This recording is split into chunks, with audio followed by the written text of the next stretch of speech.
If you want to register a non-governmental organization in Kenya, it has to be because you want to pursue noble causes. This can be in relation to health, it can be in relation to other basic needs, it can be in relation to education, religious purposes. You're fighting something that is good for the community. And you have options. In Kenya, you have 3 options really for now, because the PBO Act is still to come into play yet. So the first option 1 is the non-government organization, NGO. Number 2, you also can register a trust. And number 3, you can register a company limited by guarantee.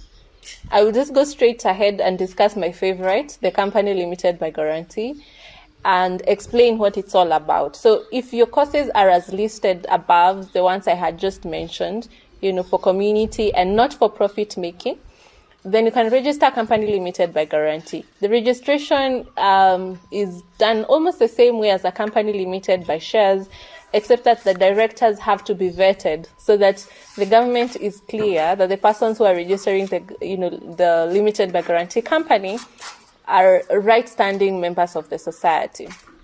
Having said that, you need to look for guarantors, people who can guarantee liability up to a certain kind of amount. It can be as little as 2,000 or as much as they wish. Whatever amount has been guaranteed determines the level of liability. So in case of liability, then the person who has guaranteed, say, 10,000 or thereabout, they will be asked to come in and cover the liability up to that particular amount. It need not be paid at the beginning because it's a guarantee really. So it will only come up when the liability is in question.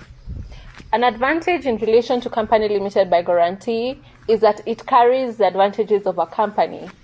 That is to say, it has perpetual succession. It is different from the founders, absolutely. It's a different artificial person.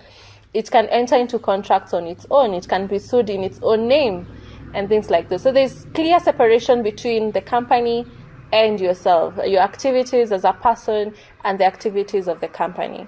It has a lot of advantages when it comes to taxation. If you apply for exemptions, which is usually renewable every 5 years, you are able to get that from KRA.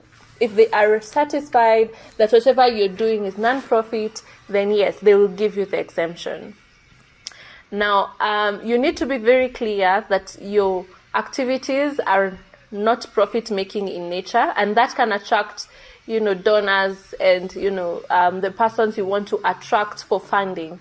So it's a very good vehicle. You should consider a limited by guarantee company, even more, in my opinion, than a trust or even an NGO itself, because of the timelines involved and the steps involved.